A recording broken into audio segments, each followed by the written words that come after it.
আজকে হচ্ছে গিয়ে অষ্টমী স্নান, আর সেই জন্য রেডি হয়ে নিলাম সকাল সকাল, খুবই সকাল। তখন বাজে 8টার সময় রেডি হয়ে আমরা বেরিয়ে পড়লাম হচ্ছে নদী যাব বলে। সামনেই নদী আছে একটা, তো ওখানে যাব। আর বিয়ের পর এটা আমাদের প্রথম অষ্টমী স্নান, তাই নাকি ডুবকি লাগাতে হয়, তাই গিয়ে ডুবকি লাগাবো এবার দুজনে। তো সাথে ভাগনাও ছিল, ওকে নিয়ে বেরিয়ে পড়লাম তিনজন একসাথে।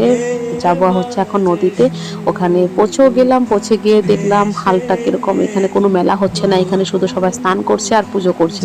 মেলাটা হচ্ছে অন্য এক জায়গায়, সেখানেও যাবো। তার আগে এখানে স্নান টান সেরে বাকি রিচুয়ালসগুলো করে নিই। তো এখানে পুজো করে তারপরে স্নান করে তারপরে এখানে যা যা করতে হয় ব্রাহ্মণ ধরে পুজো করবে, তারপরে গিয়ে যাব আমরা মেলাতে। সামনে দেখতে পেলাম একটা নৌকো, তো ভাবলাম নৌকোতে উঠে একটু ভিডিও ফটো নিয়ে নিই, তাই একটু নাটক করলাম ওইখানে, তার মানে ভিডিও আর ফটো নিলাম। তারপরে এখানে লেগে পড়লাম হচ্ছে দুজনে স্নানে।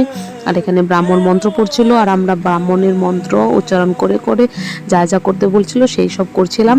আর এখানে দেখো গায়ে কাদা মাখছি, মাটি মানে নদীর থেকে ওঠানো কাদাগুলি, ওটা কি করতে হয়। তারপর আবার ডুবকি লাগালাম। তারপরে হচ্ছে গিয়ে অনেক সকালে গিয়েছিলাম, তার জন্য রোদ্রটা অত একটা ওঠেনি, সেই জন্য নদীর ঠান্ডা জল আর নদীর যেটা হাওয়া ছিল সেটার জন্য খুব ঠান্ডা লাগছিল।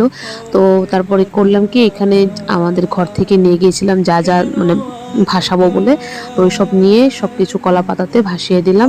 তারপর আবার দুজনে ডুবকি লাগিয়ে এবার পাড়ে উঠে যাব। এবার আমি বরপেটা রোডের মেলাটাকে খুব মিস করছিলাম, কারণ ওখানে খুব ভিড় হয় আর ওখানে ভালোও লাগে, অনেক মানুষের সাথে দেখা হয়, আর ওখানে অনেক সুন্দর মেলাও হয়। বাট এখানটায় শুধু স্নানটাই হলো, কোনো মেলা হলো না এখানে। এখন মেলা দেখার জন্য আরেক জায়গায় যেতে হবে, সেখানেও নাকি খুব একটা ভালো করে এবার হচ্ছে না, কারণ ওয়েস্ট বেঙ্গলে হবে ভোট, আর ভোটের জন্য সব কিছু বন্ধ। অনেকদিন পর নদীতে গিয়েছি, তার জন্য নদীর থেকে উঠতেই চাইছিলাম না, ও টেনে টেনে উঠাচ্ছে আমাকে, চলো চলো ঠান্ডা লেগে যাবে। খুব ভালো লাগছিল নদীতে স্নান করে, নর্মালি নদীতে স্নান করা হয় না। তো মানে একবার গেলে মনে হয় না আর উঠে আসি, অনেক ভালো লাগে নদীর জলে স্নান করতে। তো নদীতে কে কে স্নান করতে ভালোবাসো আমার মতো, অবশ্যই আমাকে কমেন্টে জানিও। আর এখানে ও এবার ভাগনাকে স্নান করাবে, কারণ ভাগনা ভিডিও করে দিচ্ছিল, ওকে বলেছিলাম তুই ভিডিও কর তারপরে তোকে স্নান করাবো। এবার ওর মামা ওকে নিয়ে গেল নদীতে, এবার ও স্নান করবে। ডুবকি লাগাতে পারে না, ওর মামা মাথা ঠেসে ধরেছে, বলছে যে এইভাবে ডুবকি লাগাতে হয়। তারপর ডুবকি লাগিয়ে ও উঠে আসলো।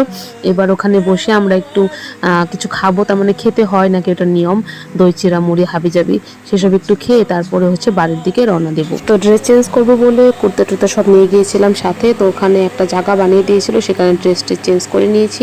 এবার খাবো, খেয়ে দিয়ে তারপরে ও আবার প্ল্যান করলো যে না বাড়ি যাবো না, যাবো হচ্ছে আগে ওই মেলাটাতে। তারপরে কি করলাম, ওই মেলাটাতে গেলাম। আর ওই মেলাটা হচ্ছে মাসি মানে ওর মাসির বাড়ির সাথেই, তো বললো যে ওখানে মেলাতে ঢুকে তারপর একটু মাসির বাড়ি হয়ে যাব।